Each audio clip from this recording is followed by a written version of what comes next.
The Golan Heights. Today, a plateau of black volcanic rock stretching under an empty sky. Rusting hulks of Syrian tanks sit where they burned more than 50 years ago, their turrets frozen at odd angles, their armor pocked with holes the size of a man's fist. A memorial called OZ-77 stands among the wreckage. OZ, a Hebrew word that means strength. Now rewind to October 9, 1973. 7 Centurion tanks, 7 exhausted crews who have not slept in 4 days. Ammunition nearly gone, fuel tanks running on fumes, and ahead of them, rolling through the volcanic dust of the Golan Heights, 160 Syrian tanks are advancing in formation, fresh, fully armed.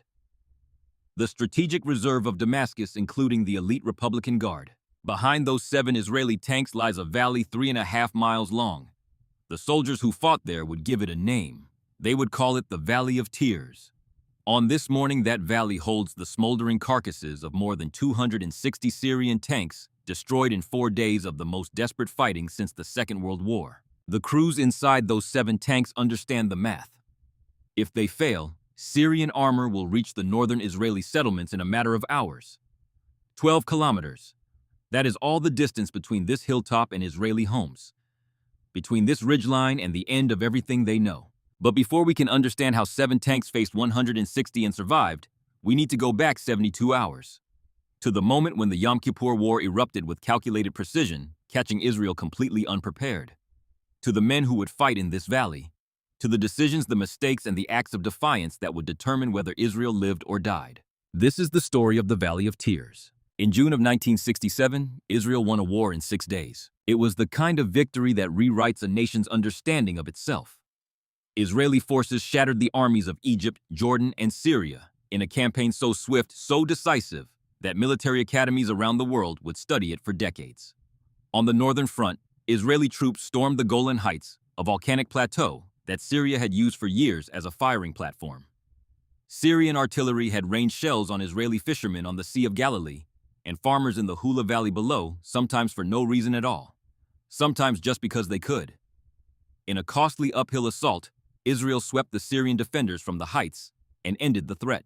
But that victory planted a seed of something dangerous. Israel's military and intelligence leadership developed what analysts would later call the fog of certainty, a fixed concept rooted in the assumption that Arab nations, deterred by their humiliation in 1967 and by Israeli air superiority, would not dare to launch a full-scale war, not unless Egypt successfully crossed the Suez Canal in coordination with Syria, and that the intelligence chiefs believed was simply not going to happen. They called this assumption the conceptia, the concept. It became gospel, and gospel by definition is not questioned. Throughout the summer of 1973, warning signs accumulated like storm clouds on a clear day. Junior analysts flagged unusual Syrian troop movements along the ceasefire line. Mossad reports indicated heightened combat readiness. Syria maintained radio silence while rotating units in patterns that mimicked routine exercises, but were anything but routine. Each signal was dismissed. Each warning was filed away. Major General Yitzhak Hofi, commanding Israel's northern command, grew increasingly alarmed. Intelligence showed massive Syrian force concentrations directly opposite his sector. He pressed Defense Minister Moshe Dayan and Chief of Staff David Elazar for reinforcements. But with elections scheduled for late November, political leaders hesitated. Mobilizing a reserve brigade would cost money, create public anxiety, and might provoke an escalation that nobody wanted. Eventually, the politicians relented. Dayan ordered the 7th Armored Brigade to begin reinforcing the Golan. But it was late. Too late for full preparation. Too late for the kind of readiness that might have prevented what was coming. Deputy Chief of Staff Israel Tal initially wanted only 2 tank companies sent from the 7th Brigade. 100 tanks against their 800, he said. That should be enough. He eventually ordered the entire brigade deployed, but the delay cost precious days. On the Golan Heights, the math was brutal. 177 Israeli tanks would face approximately 1,400 Syrian tanks, a ratio of nearly 8-to-1. And in the south, where the 188th Barak Brigade held the line alone, the ratio was even worse. Israel did not know it yet, but it was about to fight the largest tank battle the world had seen since Kursk. Let me tell you about Avigdor Kahalani. In 1973, he was 29 years old, a lieutenant colonel commanding the 77th Armored Battalion, a unit whose members called it by a name that carried weight: OZ-77. Strength 77. He was the kind of officer who made you believe that rank was earned in blood, not paperwork. Kahalani was born on June 16, 1944, in Nes Ziona, the son of Moshe and Sarah Kahalani, Yemeni Jewish immigrants from Sana'a. He grew up in a young Israel, where every young man understood that military service was not an obligation. It was a condition of survival. He enlisted in 1962, joined the 7th Brigade of the Armored Corps, started as a private, and completed the Tank Commander's course and the Officer's course with distinction. But Kahalani was no stranger to war, or to death. During the Six-Day War in 1967, he commanded a company of M48 Patton tanks in the 79th Battalion. His tank caught fire. The ammunition inside began to cook off. Shells exploded in the turret. Kahalani was burned over 60% of his body. He was the only survivor from his crew. 1 year in the hospital, 12 reconstructive surgeries, 12 rounds of rehabilitation. The doctors rebuilt his skin graft by surgery by surgery. But they could not rebuild the thing that mattered most to Kahalani, his military career. His medical file was stamped Profile 31, unfit for combat duty. Here is where the story turns. Kahalani changed his own medical profile. He altered the number from 31 to 97, full combat readiness. He told no one. He hid the pain. He proved himself in training and exercises in every evaluation his superiors could throw at him. Step by step, he climbed back, from tank instructor to company commander to battalion commander. Years later, when asked about heroism, he would say something that cuts to the bone. If I showed any heroism at all, it was in going back to the tanks. Now, 6 years after the fire that nearly killed him, he stood on the Golan Heights, commanding 105 Centurion tanks, the very type of machine that had almost ended his life, preparing for the greatest test he would ever face. His unit arrived on the Golan on September 26th, a week before the rest of the 7th Brigade. That extra week was gold. Kahalani personally led his company and platoon commanders on reconnaissance of every possible Syrian approach route, every defensive position, every piece of high ground. Military analysts would later describe this preparation as a critical combat multiplier, one of the key factors that allowed a small force to create the illusion of being much larger than it was. But OZ-77 had a weakness that worried Kahalani deeply. Most of his platoon leaders and 2 of his company commanders had recently joined the unit. Only Kahalani himself and 2 senior NCOs had actual combat experience. So he sent a message to every soldier in the battalion. Simple. Direct. If your commander falls, you keep fighting. You fight for your homes. You fight for your country. You fight until there is nothing left. Before we go deeper into the battle, you need to understand the weapons, because the comparison between what each side brought to the fight explains why numbers alone did not decide the outcome. The 7th Armored Brigade was equipped with the Centurion, a British-designed tank that Israeli engineers had rebuilt into something uniquely their own. They called it the Shot Kal. The modifications were extensive: a new Continental diesel engine replacing the original, the main gun upgraded to the British L7 105mm rifled cannon, manufactured under license in Israel and renamed the Sharer, and front armor reinforced to approximately 118mm. Each Centurion carried 72 rounds of ammunition and mounted a heavy 12.7mm machine gun on top of the turret for air defense. The L7 gun could penetrate 338mm of armor at close range using armor-piercing fin-stabilized discarding sabot rounds. That meant it could kill any Syrian tank on the battlefield, including the newer T-62 at ranges well beyond a mile. The Centurion had one critical advantage that would prove decisive over 4 days of continuous fighting ammunition capacity: 72 rounds compared to the T-62's 40. When supply lines are cut and resupply is uncertain, 32 extra rounds per tank is the difference between continuing to fight and becoming a sitting target. But the Centurion also carried a critical weakness. It had no night fighting equipment. None. No infrared sights, no image intensifiers, nothing. In darkness, Centurion crews were essentially blind. On the Syrian side, the T-62 was a genuine threat. Its main gun, the U-5 TS 115mm smoothbore, fired at higher velocity than the L7. The Meteor 2-axis stabilization system allowed accurate firing on the move. American Army tests on captured T-62 tanks showed the system achieved a 70% probability of hitting a moving target at 1,000 meters, while the tank itself traveled at 20 kilometers per hour. And critically, Syrian tanks carried infrared night fighting equipment. In the dark, they could see. The Israelis could not. The Syrian attack plan followed classical Soviet military doctrine. 3 infantry divisions in the first echelon, 2 armored divisions in the second held in reserve to exploit breakthroughs. The objective reached the Jordan River within 24 hours before Israeli reserves could mobilize. It was a sound plan. Against a prepared enemy with full strength, it might not have worked. Against an enemy caught on the holiest day of the Jewish year, undermanned and overconfident, it had every chance of succeeding. Now shift your perspective. Step across the line and look at this through Syrian eyes. Ahmed al-Masri was 26 years old, a lieutenant commanding a T-62 tank in the 78th Armored Brigade of Syria's 7th Infantry Division. Born in Damascus, trained in the Soviet Union, he believed in the plan. 6 years of humiliation since 1967 had been channeled into a single purpose: new T-62 tanks, Sagger anti-tank missiles, SA-6 air defense systems, all state-of-the-art Soviet weapons. This time would be different.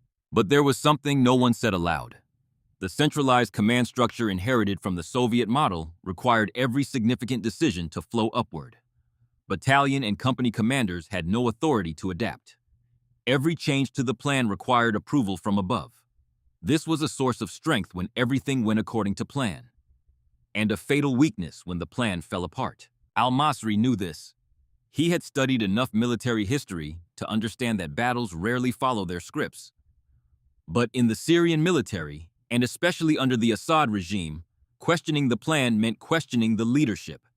And questioning the leadership carried consequences. So he did what every junior officer in his position did. He led his platoon forward. He aimed carefully. He hoped the plan was right.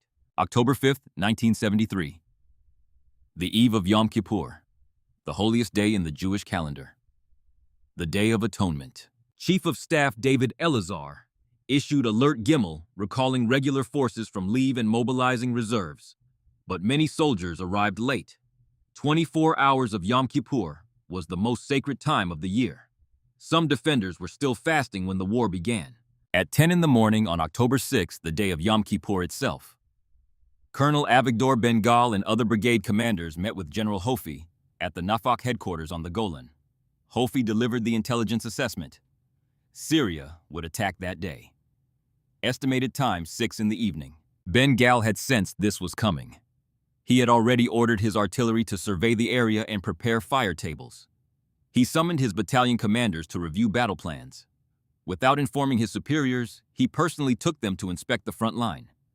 He wanted every officer to see the ground they would defend with their own eyes. In a Centurion tank on the northern Golan, 20-year-old Eyal Mizrahi sat at the gunner's position, stomach empty from the Yom Kippur fast. Through his sight, the volcanic landscape stretched toward the Syrian lines. Everything was quiet. The silence of a country at prayer. He thought about his father, a mechanic in Haifa, and the words the old man had spoken when Eyal shipped out. Son, the most important thing in the army is not bravery. It is calm. When everything around you is chaos, if you can stay calm, you will live. Eyal did not yet know that in the next 4 days, those words would be the only thing keeping him alive. His driver, Dov Ashkenazi, 22 from Beersheba, checked the engine controls with the flat expression he wore for everything. Dov was the most experienced man in the crew after the tank commander. His father had died young. His mother raised 3 children alone. Dov once said, "A tank is the simplest thing in my life. Give it fuel, it runs. Give it ammunition, it shoots. People are far more complicated." At the Nafak headquarters, Signals Officer Noah Levi monitored the radio frequencies as intelligence reports grew increasingly urgent. Her job was to maintain communications between the battalions and Brigade Commander Ben-Gal. In the next 4 days, as communication systems collapsed one after another, her role would become a matter of survival in ways no one could have predicted. At 13:55 on October 6th, soldiers along the Purple Line began reporting what they were seeing. Syrian crews were removing camouflage netting from their tanks and artillery pieces. This was not an exercise. This was not a drill. Colonel Ben Shoham, commanding the 188th Barak Brigade in the southern sector, ordered his battalion commanders to deploy their roughly 70 Centurion tanks into prepared fighting positions. And then the sky came apart. 100 Syrian aircraft struck simultaneously across the entire front. 655 artillery pieces opened fire. The barrage was designed to suppress Israeli positions, destroy communications, and break morale before the ground assault even began. 4 A-4 Skyhawk jets were shot down immediately. 4 more fell within minutes. The Syrian air defense network built around the SA-6 missile system denied the Israeli Air Force the dominance it had enjoyed in every previous conflict. Inside, his Centurion Ayal Mizrahi felt the earth shaking beneath 37 tons of steel. Through his gun sight, columns of smoke rose along the purple line. Dov Ashkenazi in the driver's compartment ran through his checklist with mechanical calm. Engine normal, he reported over the intercom. Ready to move. Their tank commander gave the order. All vehicles advanced to rampart positions. Hold fire until ordered. The Centurions rolled forward to the earthen ramps that Israeli engineers had built along the ridgeline. From these hull-down positions, only the turrets were visible to the enemy. Below them, the valley floor stretched east toward Syria. This was the killing ground. This was where the battle would be decided. Then the Syrian divisions came. 1,400 tanks crossed the ceasefire line along a 70-kilometer front. 3 infantry divisions in the first wave with 2 armored divisions held in reserve behind them. The ground shook with the weight of it. Dust clouds rose hundreds of feet into the air. The sound was a continuous low thunder that you felt in your chest before you heard it with your ears. Against this, Israel had 177 tanks. The greatest tank battle since the Second World War had begun. And 500 miles to the west, on a quiet kibbutz founded by survivors of the Warsaw Ghetto Uprising, a 21-year-old lieutenant named Zvika Greengold heard fighter jets tearing across the sky on a day when no planes should have been flying. He knew instantly. He put on his uniform. He ran to the road. He hitchhiked toward the Golan Heights with no unit, no orders, and no plan beyond a single thought: his country was in danger, and he was a tank officer. He did not know it yet, but within hours he would be alone in a single damaged Centurion facing an entire Syrian armored brigade in the darkness. The radio call sign he would choose for Zvika would convince both sides that a significant reinforcement had arrived. It had not. Force Zvika was one man.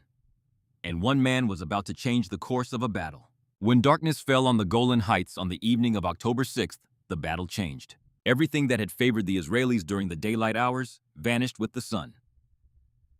Their thicker armor, their more accurate guns, their hold-down positions on the ramparts overlooking the valley floor. All of it depended on one thing: the ability to see the enemy. And now they could not see. Here is what you need to understand.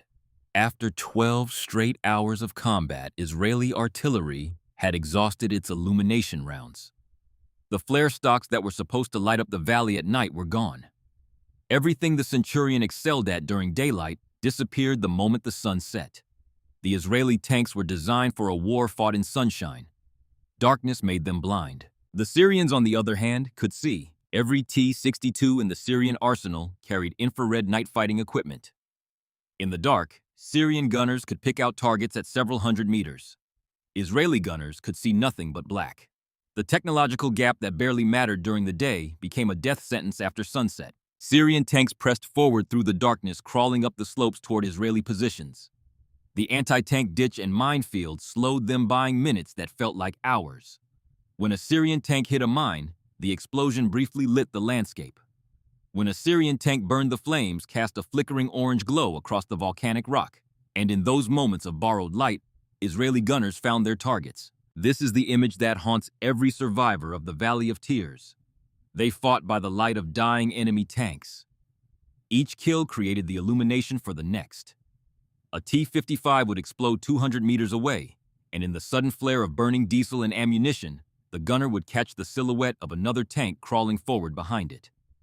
A shout over the intercom, a turn of the turret, the crack of the L7. Another fireball, another few seconds of light, another target revealed.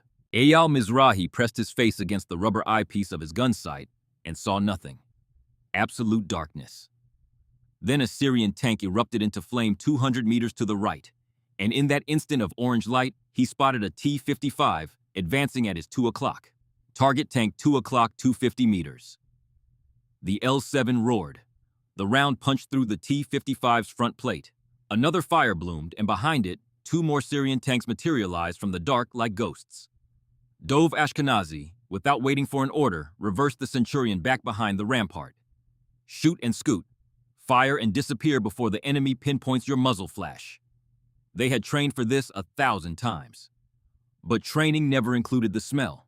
Burning diesel, burning rubber, and something else underneath it that Eyal forced himself not to think about. On the Syrian side, Ahmad al-Masri led his platoon through the darkness with the confidence that infrared optics provide. He could see the terrain ahead, the ditch lined the shapes of boulders. This was the decisive advantage that was supposed to break the Israeli defense. But when his platoon reached the anti-tank ditch, two tanks became stuck in the trench. A third struck a mine. The plan called for reaching the Quneitra to Masadi Road before dawn. But al-Masri had no authority to change the route without permission from above. The radio net was jammed with traffic from a dozen units, all requesting orders simultaneously. He waited. The minutes passed. The opportunity closed. By dawn on October 7th, when light returned to the Golan, the scene that greeted the Israeli tank crews looked like something from a painting of the apocalypse. More than 130 Syrian tanks lay destroyed across the valley floor, many of them behind or intermingled with Israeli positions. The 78th Armored Brigade of Syria had effectively ceased to exist as a fighting force. But that was only the first day. Another 80 to 90 fresh Syrian tanks were already advancing to take their place. On the southern flank of the 7th Brigade sector, 7 tanks were about to demonstrate something that no amount of numerical superiority can overcome. Captain Mir Zamir commanded Tiger Company, part of the 82nd Battalion, temporarily attached to OZ 77's area of operations. 7 Centurions. That was his entire force. On the morning of October 7th, Zamir received orders to counterattack a Syrian armored force that had infiltrated the area during the night. Here is where the story takes one of its most important turns. Zamir assessed the situation and realized the Syrians had already broken through the Israeli defense line in his sector.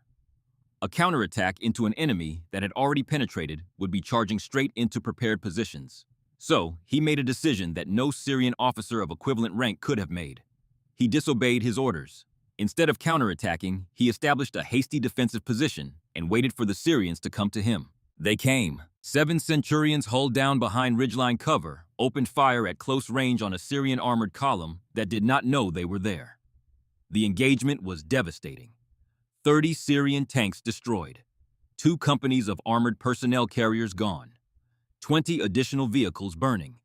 7 tanks against a force many times their size, and the 7 tanks won because their commander had the authority and the judgment to adapt to what he saw, rather than what the plan said he should see. That night, when Syria launched another attack toward the central sector, heading for Booster Bengal, ordered Zamir to counterattack from the flank and rear of the advancing enemy.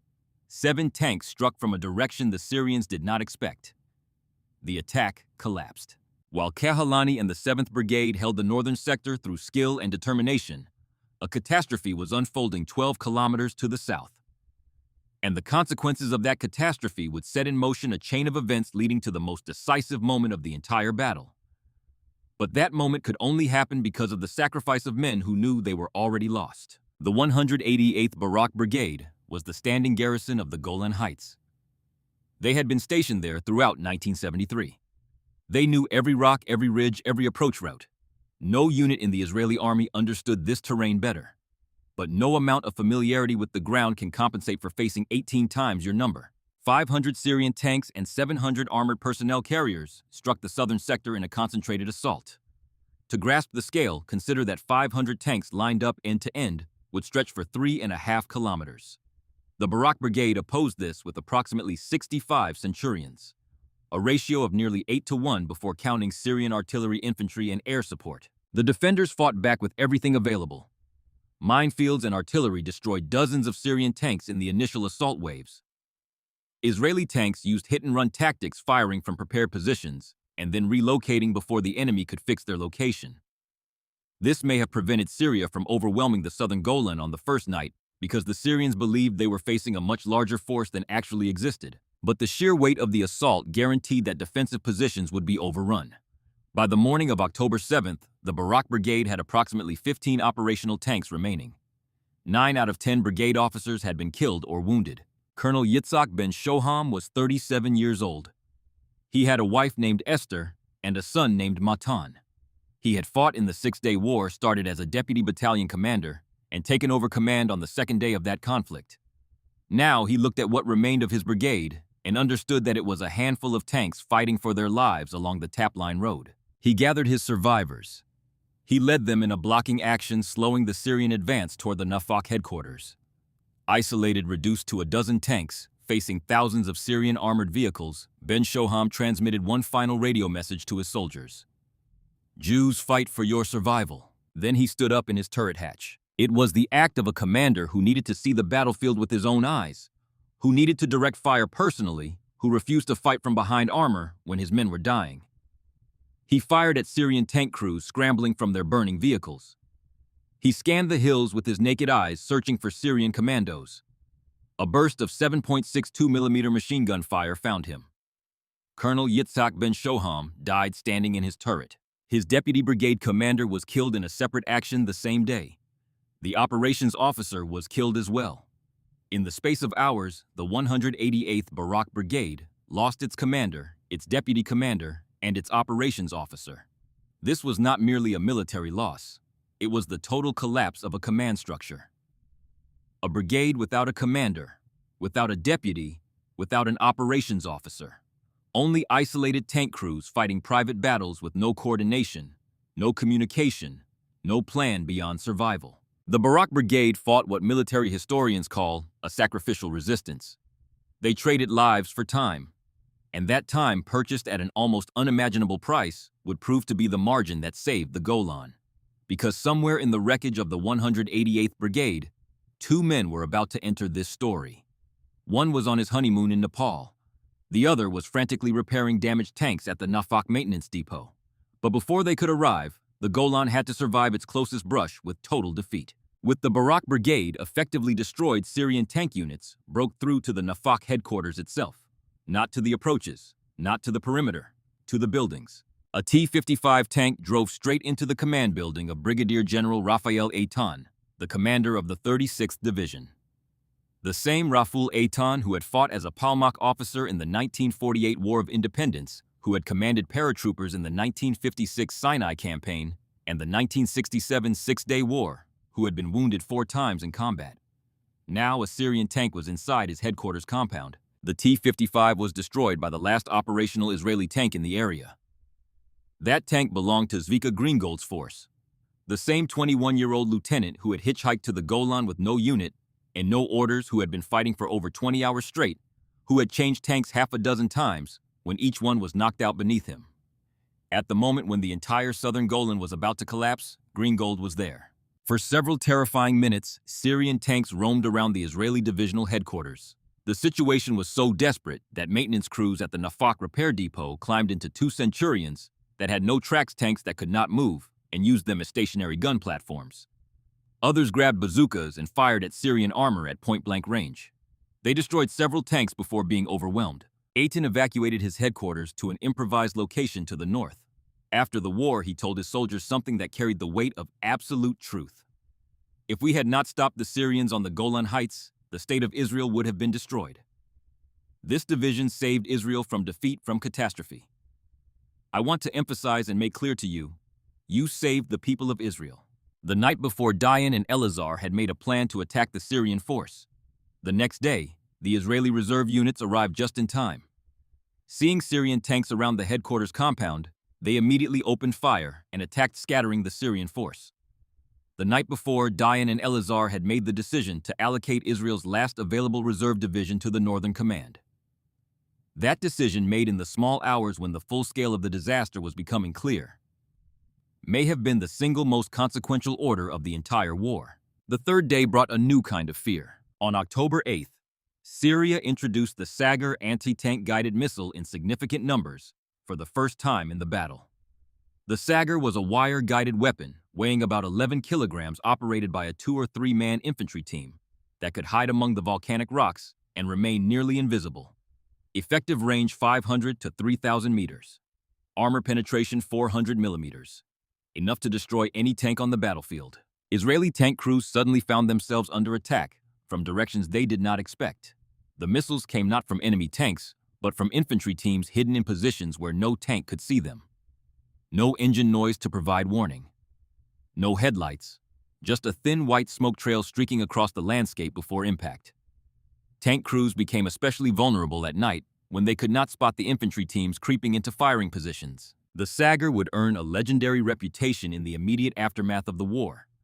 Many Western analysts declared that the age of the tank was over. But detailed post-war analysis would reveal a truth that ran contrary to the headlines. 90% of Arab tanks and 70% of Israeli tanks destroyed in the war were killed by tank fire, not by guided anti-tank missiles. The Sagger inflicted more psychological damage than physical damage. But in the moment for exhausted crews already pushed to their breaking point, a new threat arriving from every direction was almost more than they could bear. That same day, Brigadier General Omar Abrash, commanding Syria's 7th Infantry Division, was preparing for what he believed would be the decisive night attack. Abrash was among the most respected Syrian commanders in the war, a man who led from the front and shared the risks of his soldiers. At dusk on October 8th, while positioning his tanks for the assault, his vehicle took a direct hit.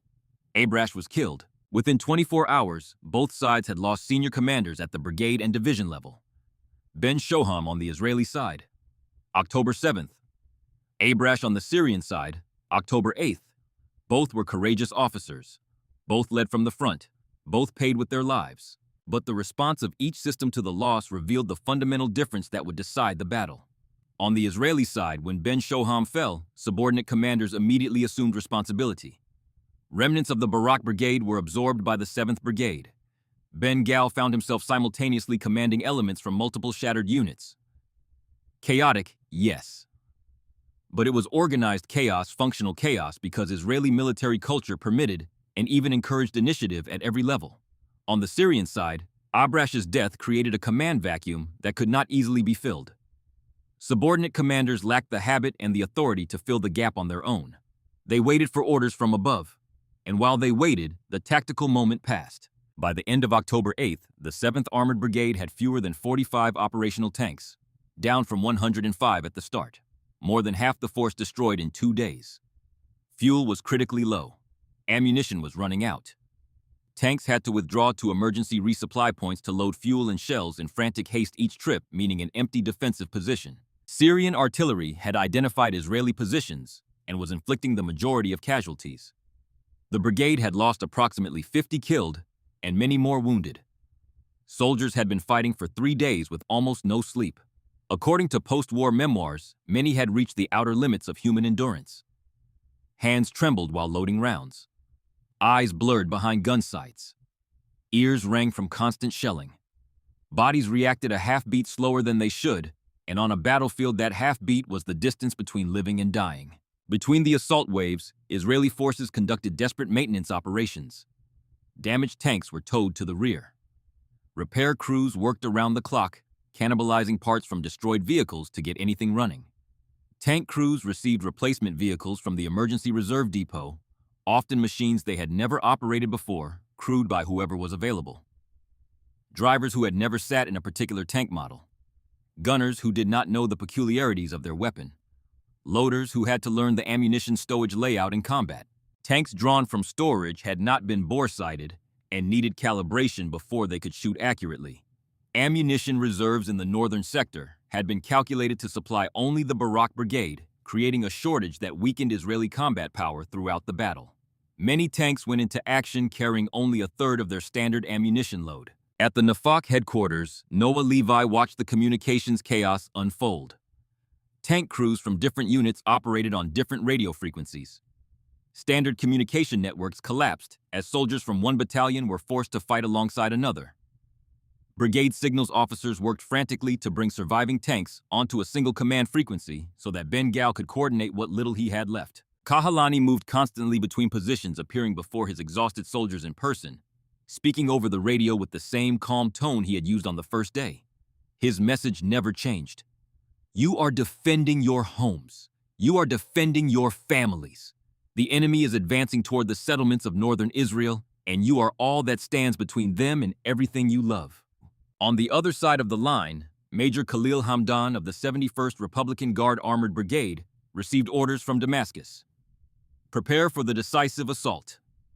The 3rd Armored Division, Syria's fresh strategic reserve would be committed to battle. 160 tanks, including the modern T-62s of the 71st Republican Guard Brigade, the most elite formation in the Syrian military, loyal to President Hafez al-Assad, above all else. Hamdan studied the situation map. Syrian intelligence reported that Israeli forces in the northern sector had been severely degraded. That was an understatement. The reality was that Israel had almost nothing left. Hamdan believed this attack would be the killing blow. Israeli forces were clearly exhausted. One more push, one decisive, overwhelming push, and the Golan Heights would belong to Syria. He was not wrong about the exhaustion. He was not wrong about the numbers. He was wrong about what would happen next. On the night of October 8th, the 81st Independent Armored Brigade, equipped with modern T-62 tanks and belonging to the Presidential Guard, launched an assault. It was repulsed. Intelligence reported the final tally. 160 Syrian tanks, including the fresh forces of the 3rd Armored Division, now faced approximately 20 operational Israeli tanks in the northern sector. Brigade-level control was collapsing rapidly. The intensity of the attacks, the heavy losses among senior officers, and the severe sleep deprivation had eroded the command structure to its breaking point. Post-war accounts from Israeli commanders acknowledged that they had lost effective control of their subordinate units. The tanks, though holding their positions, would fight as individuals rather than as coordinated formations. At the darkest hour, a man walked into the Nafaq maintenance depot wearing the dust of the Himalayas on his boots. 3 days earlier, Lieutenant Colonel Yossi Ben Hanan had been in Kathmandu, Nepal with his new wife Nadi. They were on their honeymoon. He was 28 years old, born in Jerusalem, the son of Michael Ben Hanan, one of the top commanders of the Haganah in the years before Israeli independence.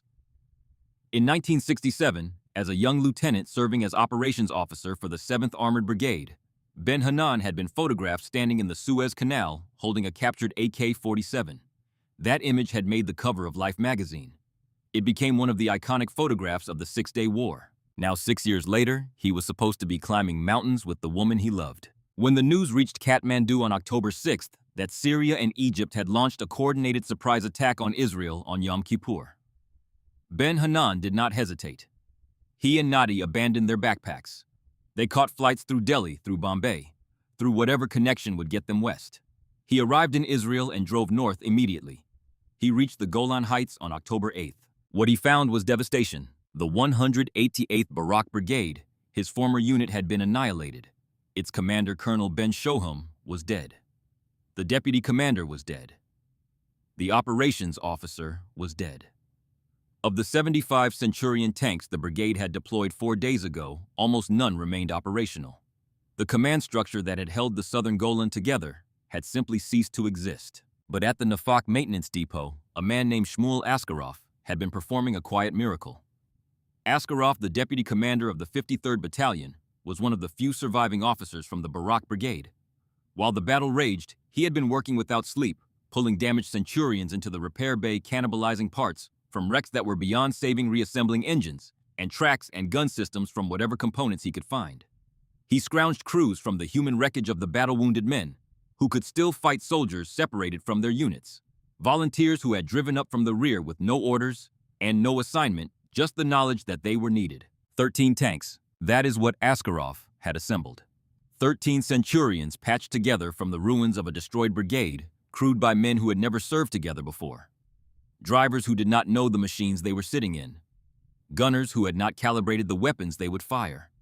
Loaders who had to learn the ammunition layout in the dark.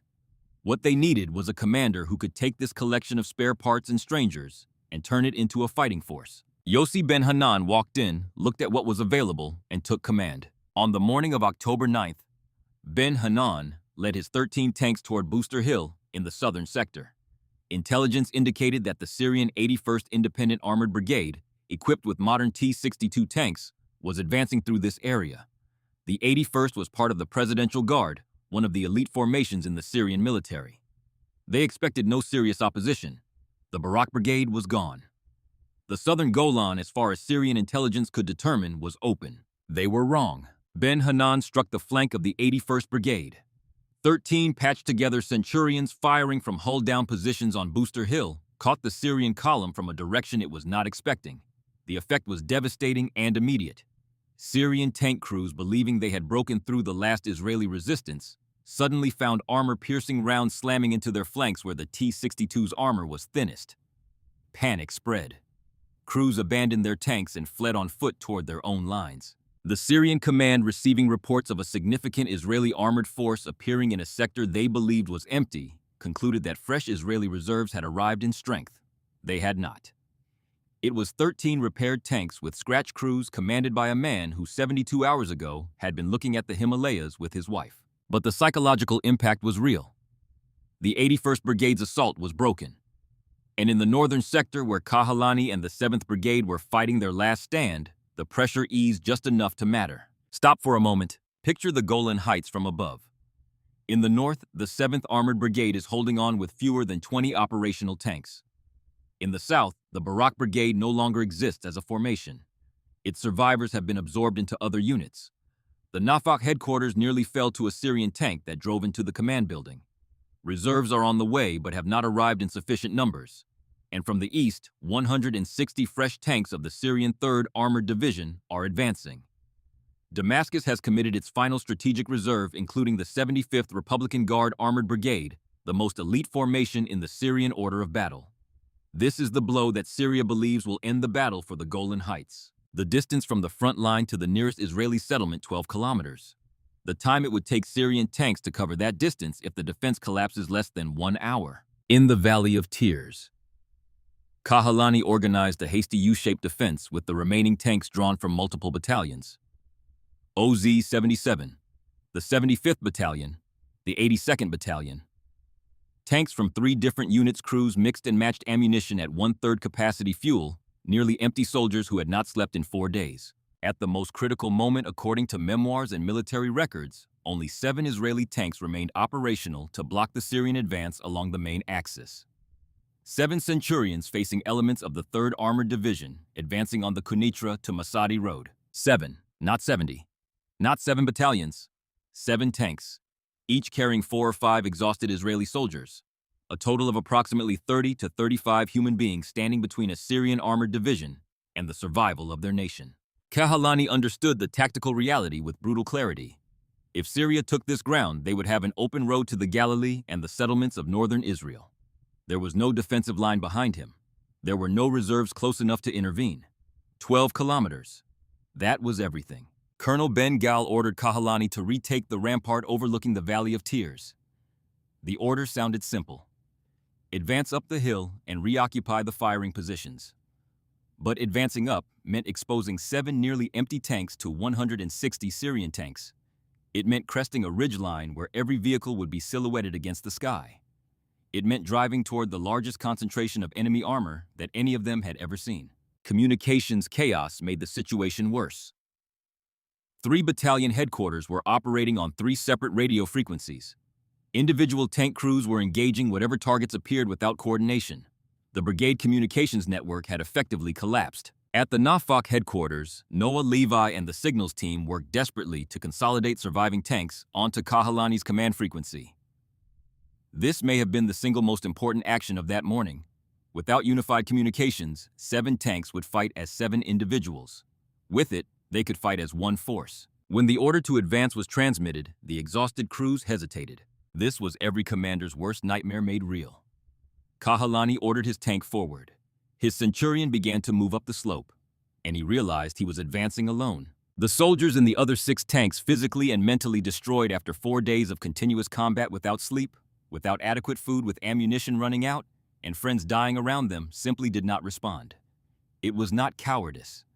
It was the collapse that comes when the human body and mind have been pushed past their limit. They had given everything.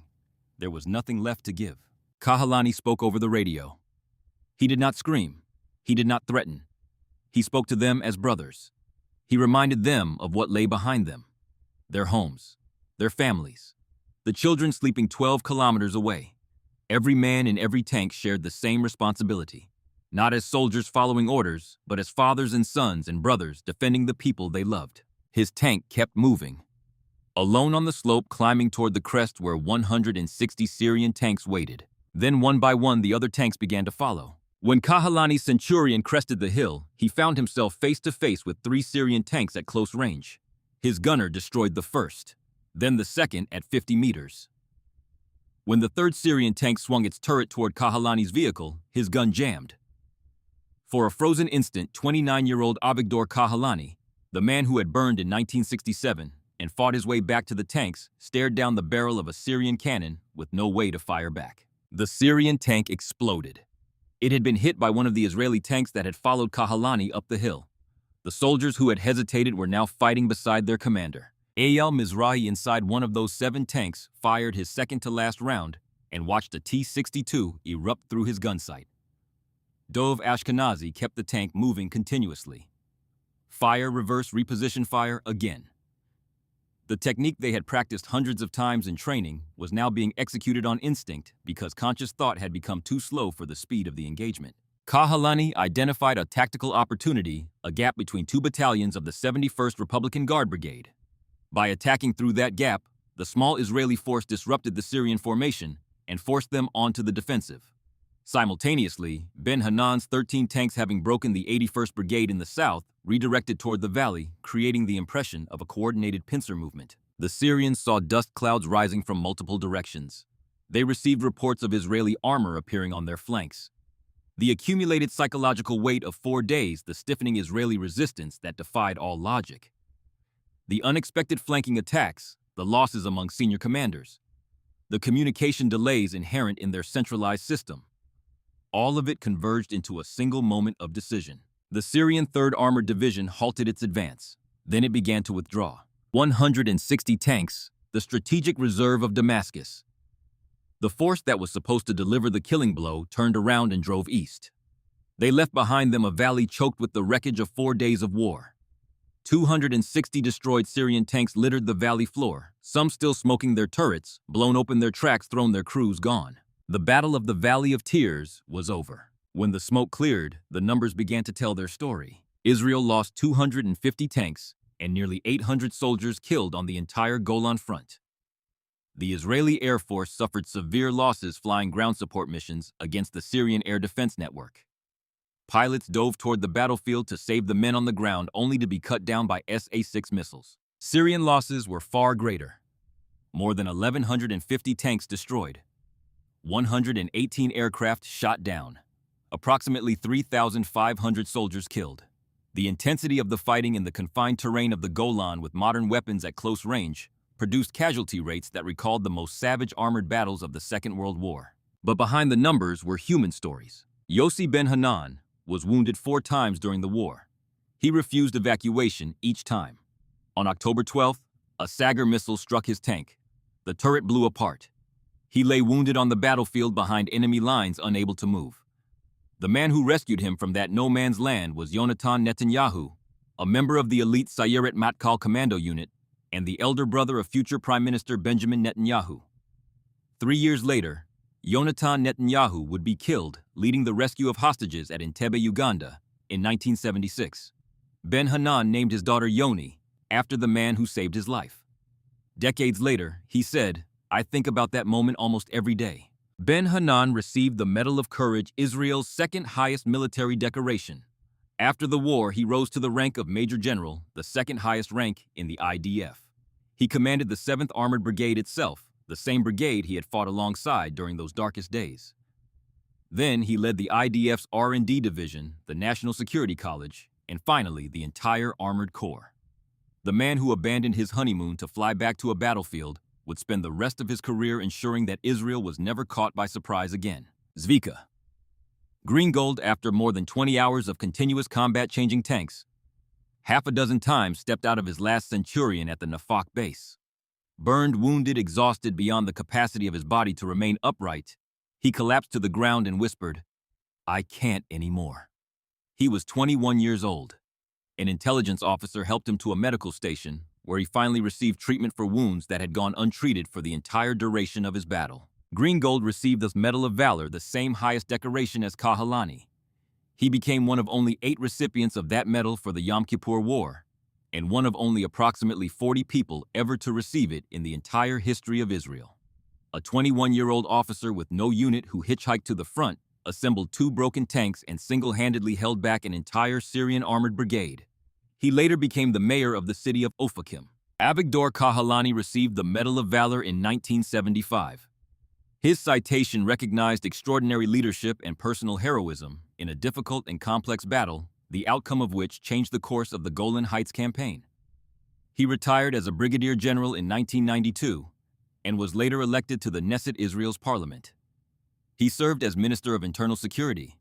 The son of Yemeni immigrants who falsified his own medical records to return to the tanks would spend the rest of his life advocating for military readiness, the most expensive lesson of October 1973. The Golan Heights today. The OZ-77 Memorial stands among the wreckage. Trees have been planted in memory of each Israeli soldier who fell here, their names carved on plaques in Hebrew. A Syrian T-62, a large hole punched through its front armor, where a round went in, is part of the memorial. An Israeli Centurion still sits in its firing position on the rampart, preserved as a monument to the crews who fought from that spot. If you stand in the right place, you can look down across the valley floor, where 260 Syrian tanks once lay burning, and imagine the moment Kahalani crested that hill, saw 160 tanks advancing toward him, and chose to go forward instead of back. Every year, on Yom Kippur, veterans of the 7th Brigade return to the Valley of Tears. They stand among the rusting hulks, remembering friends who did not come home, remembering the 4 longest days of their lives. Eyal Mizrahi, if he survived, would have returned to Haifa. He would have hugged his mother and never spoken much about those 4 days. His father's words, "When everything around you is chaos, if you can stay calm, you will live," had been true.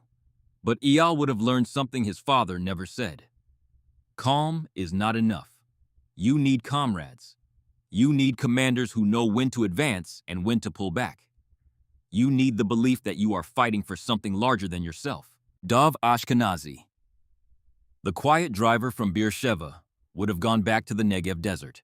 His mother, the woman who raised 3 children alone, would have held her son and wept. Dov would have said the only thing he knew how to say, "I am home, mother." Tanks, as he once observed, are simple things. People are far more complicated. But in those 4 days, people had become simple to the point of purity. Fight or die. Protect or lose everything. Noah Levi. The signals officer would have known that the radio links she held together during the most chaotic moments may have been the deciding factor. Nobody awards medals to signals officers. But 7 tanks fighting as a unified force instead of 7 isolated individuals, that was because of people like her. Ahmad al-Masri. If he survived, would have returned to Damascus with thousands of his comrades, carrying a question that nobody dared ask aloud. Why could 1,400 tanks not defeat 177? The answer lay in the space between 2 philosophies of command. One system trusted its soldiers enough to let them make their own decisions. The other did not. And because it did not trust them, it stripped them of the most powerful weapon any soldier possesses, the ability to think. The name says everything. Emek Habaka, the Valley of Tears, where 260 Syrian tanks burned, where the 188th Brigade sacrificed itself to buy time, where 7 tanks stood when no one believed they could. That is the story of 4 days in October 1973, and that is why more than half a century later, the rusting hulks still sit where they burned, so that no one forgets.